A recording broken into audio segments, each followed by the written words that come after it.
Hello everybody, ladies and gentlemen, welcome back to the channel. Election Analysis with Wyatt. Today we are going to be zooming in on the state of Michigan. We are going to be discussing the two very notable and reputable races coming up in the midterms just a year out, 2026. The Michigan gubernatorial election and the Michigan Senate election. So two very different Michigans right here. We have Michigan seen as a forecast on the national federal level right here, and we see at the local level the gubernatorial elections. So first, we're going to go through the gubernatorial election. I'm going to offer my analysis. I'm going to offer my predictions. I'm going to offer based on empirical evidence and fact-driven data in the past, and see the voting line and traditions of Michigan. So Michigan, if you don't know, is sort of a Democratic-leaning state when it comes nationally. It has more so skewed to the right, very, very significantly. Let's take a look at that last presidential election here. Trump swept Michigan and broke the blue wall once again by 1.4% after Biden retained it by nearly 3% from Donald Trump's massive break of the blue wall, including the states of Wisconsin, Pennsylvania, and lastly Michigan, the closest victory, which is just 0.2% for Donald Trump. So it was not a landslide at all, and nor was it in the latest election. In fact, it was even, like I said, a lesser margin for Trump than it was for Biden just 4 years earlier. With that being said, for the 2026 gubernatorial election, Jocelyn Benson, the current Michigan Secretary of State, is likely to become the Democratic nominee. Let's just say that we have maybe, I don't know if the Attorney General will jump into that race. I know Garland Gilchrist has jumped in to that race also, as he is the current serving lieutenant governor on the ticket with Gretchen Whitmer. So, and Gretchen Whitmer is going to stay silent on this race. She's going to kind of take her political downfall, if you will, her political removal, and she's going to enjoy a happy retirement. We can all tell that.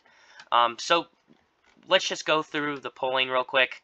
If we see right now, I think it does some Democratic primary polls, early conducting polls. Jocelyn Benson pretty much has this in the bag, I would say, narrowing almost up to 70%, 46%, and 59%, and Garland Gilchrist is not going to have a chance, regardless of if he sees or coerces some mainstream Democratic endorsements. I just do not see that happening.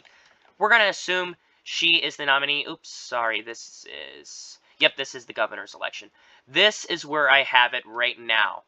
Lean Democratic. I say the future of the Democratic Party holds strong based on the sentiment that we have in the state of Michigan already. Every single office currently is held by a Democrat. The Attorney General, the Secretary of State, the Auditor, the Governor, and therefore along serving the Lieutenant Governor. So, who's going to be the Republican nominee, you may ask? Most people would think, okay, it might be Mike Fox because he has the succinct amount of funds and cash on hand. I would argue it will be John James. He's been a black advocate of Donald Trump, and what do we know about African Americans who support Donald Trump? They really drive and try to negate the claim that Republicans are racist, despite, policies and, I hate to speak poorly of the deceased, but Charlie Kirk, who once advocated for the repealing of the Civil Rights Act. So this is what it's going to be. It's probably going to end up being John James. He's probably going to end up, honestly, being a third-time loser, as I like to call him, because if you remember, back in 2020, he actually ran for Senate against the Senator Gary Peters and lost. This was actually by a less margin that Biden won by, so about 1.7% of a victory for the incumbent senator here. He really did drive inroads in this state and really did gave Peters a run for his money. But we see the same thing with Stabenow. She was the Democratic incumbent in 2018, and she is retiring this year. That's why there's an open election. That's why it's very competitive. That's why it's essentially up for grabs, if you will. John James, again, A lot of the people in Michigan are going to look at John James. I remember that name. We didn't vote for him. Kind of like the Sherrod Brown situation that we're going to be seeing also in the Senate election for 2026. We didn't vote for him. We kicked him out. Why would we vote for him again? Is more or less how it would be. Whether you agree with that or not, that's just how electoral politics work. I'd say Jocelyn Benson trounces him by about 2%. About that area right there. And this is just concentrated on the state of Michigan, the general as a whole. Okay, so now that we got that out of the way, we're going to be focusing on the national level, the Senate election. Incumbent Senator Gary Peters has announced that he is not running for re-election. Again, this means very competitive primary, very open season. We see Abdul E. L. Slade, I believe, I don't even know how to pronounce that. He has been endorsed by national figures, populist Bernie Sanders, socialist Bernie Sanders, who self-proclaimed socialist. And I like Bernie Sanders, actually. I believe he has really good plans, but coming out as a socialist in America is not how to win a general election. It's just not going to happen. Mallory McOro, she is a state senator from the 8th Congressional District of Michigan. I really see her as governor, bodied. She looks like a governor. She looks like she would be a red-haired Michigan stereotypical governor. I just don't see that being the case. I think it's pretty much neck and neck between the Bernie AOC wing of the party and the more moderate mainstream part of the party, the Michigan exceptionalism type of party. And I think this is going to be a big race on Gretchen Whitmer's tenure, on her legacy, and preserving that and basically fulfilling on common sense issues and being very popular within the state, as Michigan Governor Whitmer is. She survived a massive plot to actually kidnap her and execute her at one of the lakes in Michigan, which was very harrowing. And she's delivered a lot of things, including local infrastructure, really driving into that Michigan topic. Instead of associating with Democrats at the federal level, she has been more or less, being Michigan's a very pro-choice state. She's been a strong advocate for that. She's been a strong advocate for a lot of left-leaning stances that Michigan can say they share with her. That being said, Haley Stevens is going to see a more uphill battle, I would say, especially since she's most likely going to run against the GOP opponent, Mike Rogers, who is actually, believe it or not, we're seeing a lot of repeats and a lot of reruns and a lot of rematches.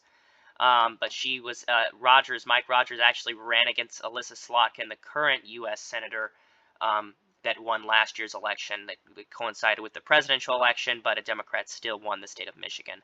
Somehow, some way, she won it by 0.34%, despite Donald Trump, for some reason, winning the state of Michigan by 1.4%. So that's what we're going to see.